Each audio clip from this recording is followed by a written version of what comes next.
का, जिन्होंने हिंदुस्तान की जनता के बैंकों में डकैती डालने का काम किया, उनको आज विदेशों में बैठा के मौज करा रहे हैं ये लोग। और मेरा पासपोर्ट जब्त है, मैं मेंबर ऑफ पार्लियामेंट हूं, मेरा पासपोर्ट जब्त है। महामानव की सरकार, वो तो अवतार भी कहते हैं अपने आप को, और उस अवतार की सरकार में घुसपैठ हो जा रही है। 50 किलोमीटर आप नहीं रोक पा रहे हैं, अपनी नाकामी आप नहीं बता रहे हैं। आसाम के अंदर, त्रिपुरा के अंदर, बंगाल के अंदर जो बॉर्डर है वो आपके जिम्मे है, और उसकी सुरक्षा के साथ खिलवाड़ आपने किया है, गृह मंत्रालय ने किया है, भारतीय जनता पार्टी की सरकार ने किया है। ऊपर भी मोदी जी, नीचे भी मोदी जी, ऊपर भी मोदी जी, नीचे भी योगी जी, ऊपर भी मोदी जी, नीचे भी हेमंत बिस्व शर्मा जी,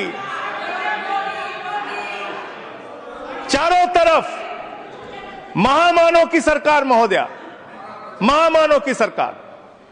वो तो अवतार भी कहते हैं अपने आप को, और उस अवतार की सरकार में घुसपैठ हो जा रही है।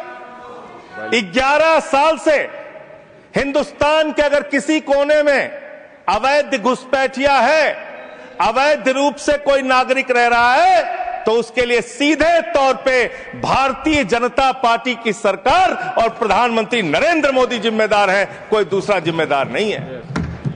बॉर्डर की सुरक्षा महोदया किसके पास है? बॉर्डर की सुरक्षा गृह मंत्रालय के पास है। बीएसएफ लगी हुई है वहां पे। चीन घुसपैठ कर रहा है, हम लोग चिल्लाते हैं, बोलते हैं, आपको उसके बारे में बोलने की फुर्सत नहीं। गलवान घाटी में हमारे 20 जवान शहीद हो गए, लेकिन शर्म आती है उस चीन के साथ आपने अपना व्यापार बढ़ाने का काम किया है, हिंदुस्तान का रुपया उन तक पहुंचाने का काम किया है। देश के बॉर्डर की सुरक्षा आपके जिम्मे है। मैं बड़ा हास्यास्पद तर्क सुन रहा था, बहुत ही हास्यास्पद तर्क। यहां टीएमसी के हमारे मित्र बैठे हुए हैं, कह रहे थे बॉर्डर लगा हुआ है बंगाल के साथ, बॉर्डर लगा हुआ है आसाम के साथ, त्रिपुरा के साथ। उस समय कांग्रेस की सरकार थी, टीएमसी की सरकार थी, फला थी, डिमका थी। आधार कार्ड बन गया, आधार कार्ड बन गया, इसलिए उसी आधार कार्ड ने सब गड़बड़ कर दिया, और उसी आधार कार्ड की वजह से एक बांग्लादेशी घुसपैठिया बंगाल से चला, आसाम से चला, त्रिपुरा से चला, झारखंड पार किया, बिहार पार किया, यूपी पार किया, दिल्ली आ गया, और ये बेचारे देखते रहे, इन्होंने कुछ नहीं किया। और मल्लिकार्जुन खड़गे जी भी बैठे हुए हैं, ये भी राज्य में मंत्री रहे हुए हैं। माननीय लोपी साहब, प्रमोद तिवारी जी भी राज्य में मंत्री रहे हुए हैं। इन दोनों से भी पूछ ले सरकार के लोग, ये भी आपकी मदद कर देंगे।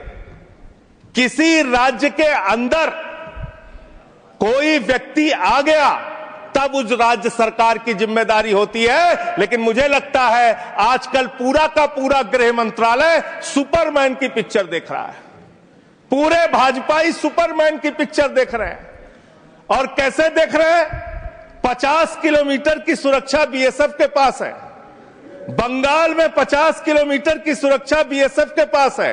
एक बांग्लादेशी खड़ा होता है, उस बॉर्डर पे खड़ा होता है जहां बीएसएफ होती है, जहां गृह मंत्रालय होता है, छलांग लगाता है वो व्यक्ति, 50 किलोमीटर छलांग मार के सीधे ममता जी के पास पहुंच जाता है। कहता ममता जी आधार कार्ड दे दीजिए। ये हो रहा है क्या? 50 किलोमीटर आप नहीं रोक पा रहे हैं, अपनी नाकामी आप नहीं बता रहे हैं।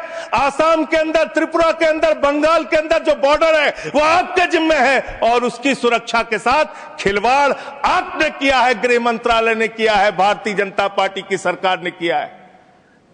आप अपने दोस्त राज्य सरकारों के ऊपर मरते हैं। अरे आधार कार्ड तो तब आदमी मांगेगा जब राज्य की सीमा में घुसेगा।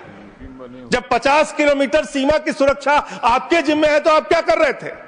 आपकी सरकार क्या कर रही थी? और वो बांग्लादेशी सुपरमैन है, वो सीधे 50 किलोमीटर फांद के आएगा, सीधे पहुंच जाएगा 50 किलोमीटर के बाद ममता जी के पास, हमें आधार कार्ड दो। ये कैसा तर्क है? ये कैसा तर्क है? और आपने कहा भारत के अंदर कोई भी नागरिक अवैध पासपोर्ट, अवैध वीजा लेके नहीं रह सकता। लेकिन मैं दूसरी बात आपसे पूछना चाहता हूं, इसका मैं समर्थन करता हूं, बिल्कुल नहीं रह सकता।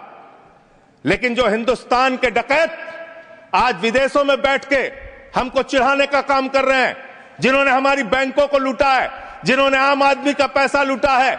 वो 20,000 करोड़ की लूट करने वाला नीरव मोदी और मेहुल चौकसी कई वर्षों से हिंदुस्तान छोड़ के बाहर बैठा हुआ है, चिढ़ा रहा है इस देश को। उस डकैत को आप पकड़ के अब तक क्यों नहीं ला पाए? जवाब दीजिए, क्यों नहीं इसका पासपोर्ट जब्त किया आपने? ललित मोदी आपका दोस्त, आपके नेताओं ने उसको भगाया हिंदुस्तान से। 3,000 करोड़ रुपए हिंदुस्तान की बैंकों का लूट के विदेशों में बैठा हुआ है, क्यों नहीं आज तक आप उसको वापस ले पाए? विजय माल्या 9,000 करोड़ रुपए हिंदुस्तान का लूट के, हिंदुस्तान के बैंकों का लूट के, हिंदुस्तान के आम आदमी का पैसा लूट के 9,000 करोड़ रुपए विजय माल्या विदेशों में बैठा हुआ है, आपको चिढ़ाता रहता है। तिहाड़ जेल की, माननीय तिहाड़ जेल की विषय पे ही बोल रहा हूं महोदया, विषय पे ही बोल रहा हूं, विषय पे इन्हीं लोगों से सीखा है, इन्हीं लोगों से सीखा है महोदया। वो Vijay Mallya, I am not eluding sir, I am not eluding madam, I am not eluding. मंत्री जी को बोलने तब दिया जाए जब मैं एल्ड कर रहा हूं। आई एम नॉट एल्डिंग मैडम। अगर बिल से बाहर ही बोल रहे हैं तो बिल से बाहर भी सुनने के लिए तैयार रहे। एकदम ठीक है, जब आपका मौका आएगा आप बोलिएगा। महोदया, हम लोगों ने टीवी चैनल पे खबर देखी, विजय माल्या आएगा, तिहाड़ के बैरक में रहेगा, यहां पे उसका रोका जाएगा, यहां उसको सजा दी जाएगी। टीवी चैनल वाले खबर चला रहे थे और ये लोग भी बोल रहे थे विजय माल्या को लाएंगे। 9,000 करोड़ रुपए की लूट करने वाला विजय माल्या आज विदेशों में बैठ के चिढ़ा रहा है। और एक ललित मोदी है, उसने कौन से देश की, संजय रावत जी, मुझे तो नाम में भूल गया, बानुआतू की नागरिकता ले लिया उसने। उसने कहा 1 करोड़ रुपए जमा करो, बानुआतू चलो, बानुआतू चला गया। अरे हिंदुस्तान, नितिन संदेशरा 6,000 करोड़ रुपए हिंदुस्तान का लूट के विदेशों में बैठा हुआ है, आपको चिढ़ा रहा है। और महोदया, मैं इस सदन का सम्मानित सदस्य हूं, देश के सर्वोच्च सदन का सदस्य हूं, बड़े दुख और पीड़ा के साथ आपके साथ कह रहा हूं कि इन बेईमानों का, जिन्होंने हिंदुस्तान की जनता के बैंकों में डकैती डालने का काम किया, उनको आज विदेशों में बैठा के मौज करा रहे हैं ये लोग। और मेरा पासपोर्ट जब्त है, मेरा पासपोर्ट जब्त है। क्या मैं हिंदुस्तान का नागरिक नहीं? क्या मैं इस सर्वोच्च सदन का सदस्य नहीं? मैं मेंबर ऑफ पार्लियामेंट हूं, मेरा पासपोर्ट जब्त है। मैं कहना चाहता हूं इनसे, अगर वास्तव में तुम्हारी नीयत साफ है तो आज हिंदुस्तान के अंदर 50 करोड़ से ज्यादा जिन जिन लोगों का बकाया है, सबका पासपोर्ट जब्त करो, कोई हिंदुस्तान छोड़ के भागने ना पाए। सबका पासपोर्ट जब्त कीजिए। आप अनावश्यक बातें करते हैं। 11 साल से आपकी राज्यों में सरकार, 11 साल से आपकी केंद्र में सरकार, और बांग्लादेशी घुसपैठिया आप नंबर नहीं बता पाते कितने भगाए आपने। आज बताइए कितने लोगों को आपने भगाया, कितने बांग्लादेशी घुसपैठियों को आपने हिंदुस्तान से भगाया 11 साल के अंदर। खाली राजनीति करते हैं। बंगाल का चुनाव आ रहा है, राजनीति शुरू, बिहार का चुनाव आ रहा है, राजनीति शुरू। अरे इससे ऊपर भी जाओ। और इन्होंने कितना बड़ा पाप किया वो भी बता रहा हूं, पूरे देश को सुनना चाहिए कितना बड़ा पाप किया इन्होंने। पंजाब के अंदर जो सीमा थी बीएसएफ के देखरेख में, उसको इन्होंने बढ़ा दिया, 50 किलोमीटर तक कर दिया। इसके साथ साथ इन्होंने tycoon profited after India relaxed border security rules for energy park. Energy park बनाने के लिए पाकिस्तान की सीमा में, गुजरात के अंदर भारत की सुरक्षा कानूनों में रिलैक्स देने का काम इस अपराध इस सरकार ने किया है। अपने एक दोस्त को एनर्जी पार्क का ठेका देने के लिए, उसका फायदा पहुंचाने के लिए, उसका धंधा कराने के लिए, देश की सुरक्षा के साथ अपने दोस्त को फायदा पहुंचाने के लिए, अडानी को फायदा पहुंचाने के लिए आपने बॉर्डर की सुरक्षा पे, वहां के कानूनों पे रिलैक्स देने का काम किया। कितने शर्म की बात है, कितने शर्म की बात है। एक दोस्त के लिए देश की सुरक्षा के साथ आप समझौता करते हैं। आप बोलेंगे, आप वो लोग हैं जिन्होंने हमारे भारत के नागरिकों का अपमान किया अमेरिका ने।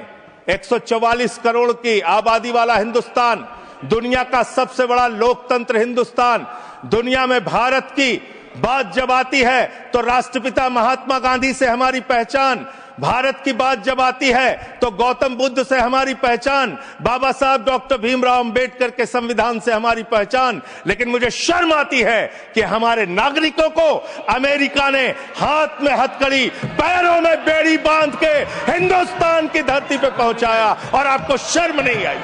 आप हंस रहे थे, आप मजाक उड़ा रहे थे हमारे नागरिकों का। और हिंदुस्तान के अंदर जो हमारे नागरिक लाए गए अमृतसर के अंदर, उनको हथकड़ियां बांध करके जब उतारा गया, मान्यवर महोदया, जब उनको उतारा गया तो प्रधानमंत्री भी वहां उस वक्त थे, लेकिन उन्होंने सवाल नहीं खड़ा किया। जब उनको यहां उतारा गया उसके बाद उनको कैदियों के वैन में बैठा के हरियाणा छोड़ा गया। ये कर रहे हो आप लोग, ये कर रहे हो आप लोग। बॉर्डर की सुरक्षा के साथ सबसे ज्यादा खिलवाड़ करने का काम इस देश में, घुसपैठियों को सबसे ज्यादा पनाह देने का अब पाप अगर किसी पार्टी ने किया है तो उस पार्टी का नाम है भारतीय जनता पार्टी और उस सरकार का नाम है मोदी सरकार और उसका गृह मंत्रालय। फालतू की बातें मत करो, फालतू के बातें करना बंद करो। देश के अलग अलग दुनिया के अलग अलग हिस्सों में अगर इस देश की बैंकों को लूटने वाले चंद पूंजीपतियों को बिठाने का, मौज उड़वाने का अपराध अगर किसी ने किया है तो नरेंद्र मोदी की सरकार ने किया है, एनडीए की सरकार ने किया है, आप लोगों ने किया है। आपको बोलने का कोई अधिकार नहीं है। हम राष्ट्रभक्त थे, हैं और रहेंगे। आपसे किसी भी प्रमाण पत्र की जरूरत नहीं है। आप लोगों का इतिहास हिंदुस्तान की आजादी के आंदोलन में गद्दारी का इतिहास रहा है। बहुत बहुत धन्यवाद महोदय।